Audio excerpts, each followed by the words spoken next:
यानी इसमें प्रश्न वर्ग दिया है, इसमें कहा है निम्नलिखित व्यंजकों में कौन कौन एक चर में बहुपद है और कौन कौन नहीं, कारण के साथ अपने उत्तर दीजिए। यानी ये बहुपद दिए गए, इसमें कहा है कि कौन कौन से एक चर में बहुपद, यानी एक चर यानी सिर्फ एक हो, एक्स है तो एक्स हो, वाई है तो वाई हो, कोई भी हो, ए से लेकर जेड तक कोई भी अल्फा एक हो, तो इसमें एक दो तीन चार पांच पांच पॉइंट है। इसमें पहला है 4x² माइनस 3x प्लस 7। अब इसमें समझ लेते कि गुणांक क्या है। जैसे 4 जो है x² के साथ में ये गुणांक है, x के साथ में 3 है ये गुणांक है।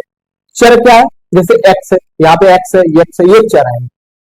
और अचर जैसे 7 प्लस में 7 का मान 7 ही रहेगा, बदलेगा नहीं, ये हमारा अचर। ठीक है, तो इसमें करा है कि निम्नलिखित व्यंजकों में कौन एक चर में बहुपद है, और बहुपद होने के लिए क्या होना चाहिए कि जो चर की घात धनात्मक और पूर्ण संख्या होनी चाहिए। चर की घात जैसे एक्स वाई जेड कोई भी हो, यानी चर की घात धनात्मक और पूर्ण संख्या होनी चाहिए, वही हमारा बहुपद का हो पाएगा।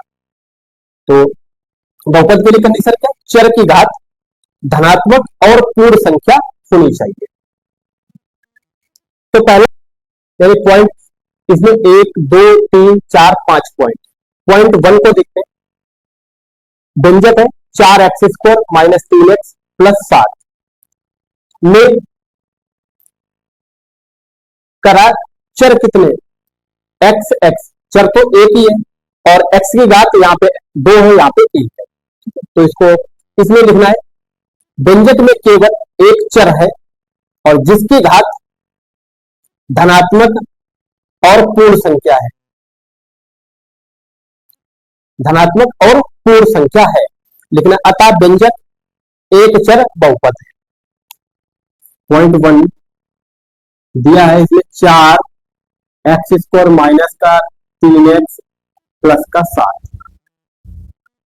में इसमें कहा है कि कौन कौन एक चर में बहुपद है और कौन कौन नहीं है, कारण से कैसा, यानी कारण कैसा है। इसमें ये व्यंजक है, व्यंजक में केवल एक चर है, में केवल एक चर x है और x की घात सभी x की घात धनात्मक और पूर्ण संख्या है, सभी x की घात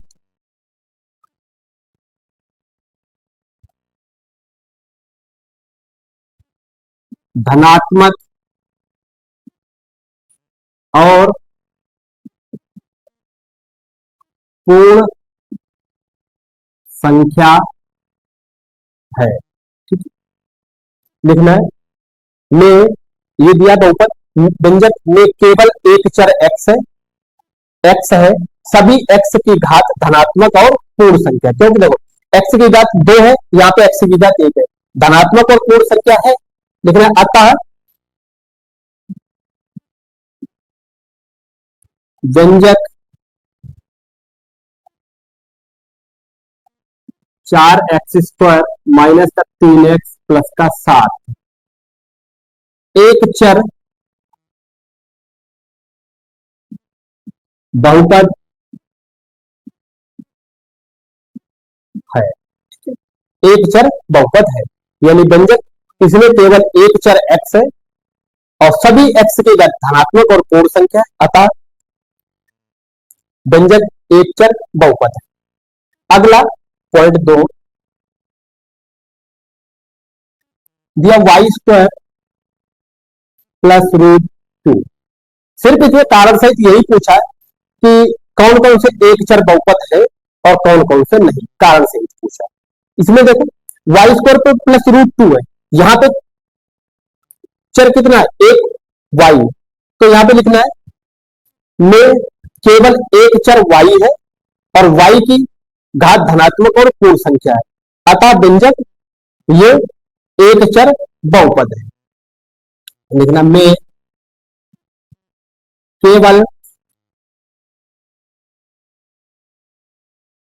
एक चर वाई है,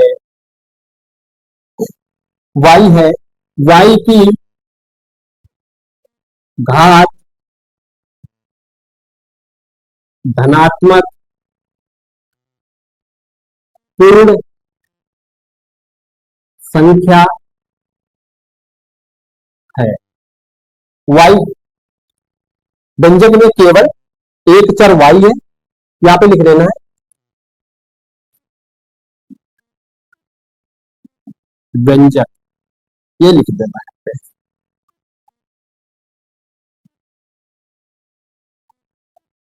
व्यंजक। व्यंजक में केवल एक चर वाई है, यहाँ पे वाई एक ही तो है, में एक चर वाई है, वाई की घात धनात्मक, यानी वाई की घात क्या है, दो, धनात्मक और पूर्ण संख्या, दो पूर्ण संख्या दशमलव में तो है नहीं, दशमलव में होगी तो वो पूर्ण संख्या नहीं होगी, वाई की घात धनात्मक और पूर्ण संख्या है। अतः व्यंजक एक चर बहुपद है, अतः व्यंजक एक चर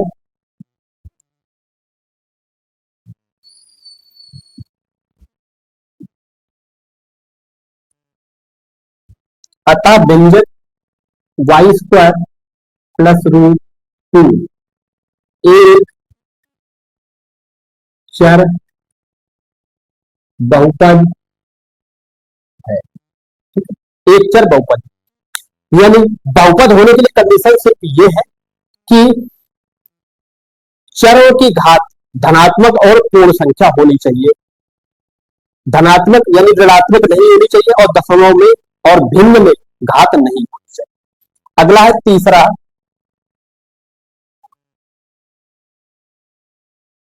तीसरा दिया है तीन root T plus T root two, ये दिया है। अब यहां पे दिया रूट के अंदर टी, यानी रूट का मान क्या होता है, एक बटे दो, यानी टी की घात क्या हो जाएगी, एक बटे दो, इसको लिखते बराबर में या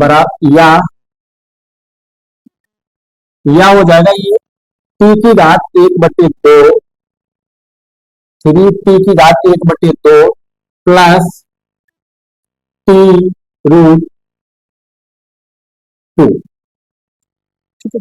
या ये दिया तीन root T plus T root two, या थ्री रूट टी की घात एक बटे दो प्लस टी रूट टू। इसमें लिखना है व्यंजक में एक चर टी है, व्यंजक में एक चर टी है, टी की घात पूर्ण संख्या नहीं है, यानी टी बराबर एक बटे दो है, अतः व्यंजक बहुपद नहीं है।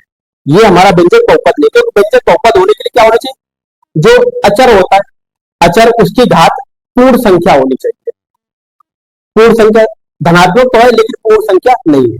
लिखना है व्यंजक में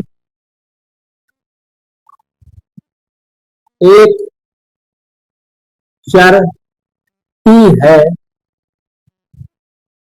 टी की घात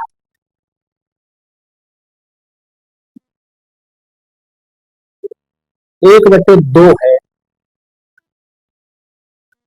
टी की घात एक बटे दो है, जो कि पूर्ण संख्या नहीं है, जो पूर्ण संख्या नहीं है, नहीं है। अतः अतः व्यंजक